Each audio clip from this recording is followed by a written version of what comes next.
All right, so on the way I see it today, I just want to talk about the way people see Africa and Africans here in England or in the West.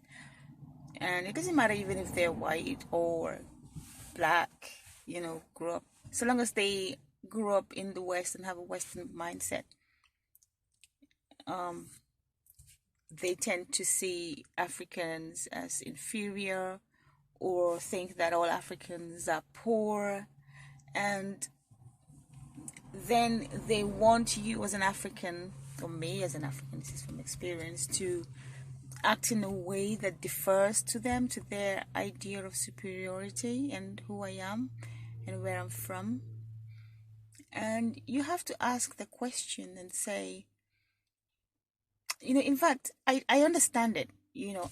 I am a media person, and the power of the media is extremely important to me, and I understand it. And I know that if you grow up on a media diet that says that you are superior, you are better than someone else, your country is better, you're a first world, you are more developed, you are wiser, you're the giver, you're the helper, the other party is less than you, is inferior, less intelligent, less beautiful, always on the other side of aid, always begging, always naked.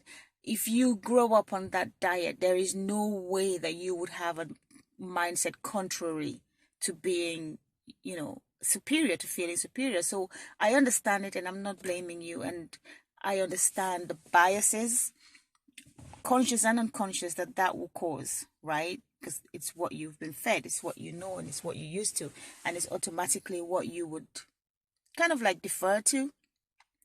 But I would like to say that and encourage you and say that this is the 21st century, and there is far more information available now about countries in Africa. 54 countries in Africa. Each one is different and at a different stage of development. So you can actually find out for yourself a little bit more about these countries nowadays. You could also speak to people from Africa maybe a little bit more and find out where they're from and what kind of life they had. Like, I grew up, never saw my mom wash any clothes or do any ironing. So you can find out about what kind of life people had. You have that opportunity. And also, and I mentioned my mom just to say that if people have the mindset that when you're from Africa, you're just used to housework and that's what you do. And I'm not. I didn't grow up that way. And, the other thing is that it's impossible for an entire continent to be in poverty. It's impossible. It's impossible for everybody living in a country to be in poverty. It's just common sense. If you're in England and you look at it and you can say, well, in England, is everybody in this country rich? Is that possible? Is everybody in this country rich? Or is everybody in this country poor? And the answer to both questions is no. So how then can everybody in an African country be poor? It's not possible. And you got to remember as well that when people go to Africa to give aid or to support a community, they're not going to the middle or upper classes, are they? Because a lot of those people have more money than the ones going to help. So they would go to a rural area or a poor area, and that's what you see. It doesn't mean that the whole country is that way. All right, there are people who live a good life, and it's the same thing here. Some people are poor, some people are rich, and that's the same.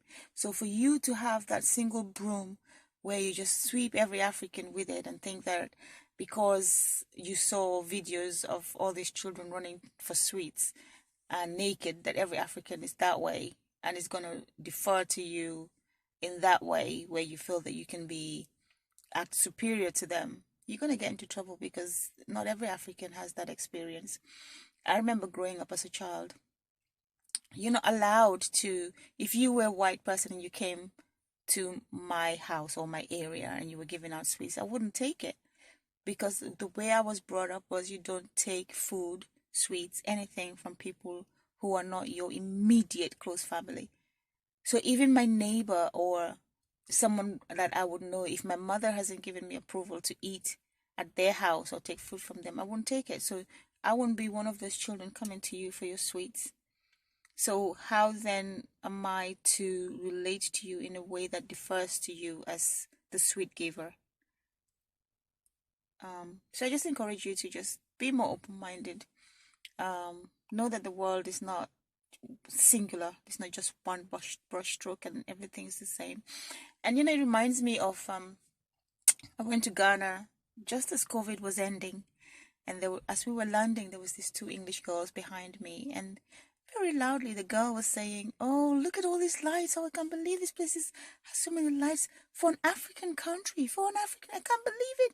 This is an African country. You wouldn't believe it. You wouldn't." I was so cross, but I kept my peace.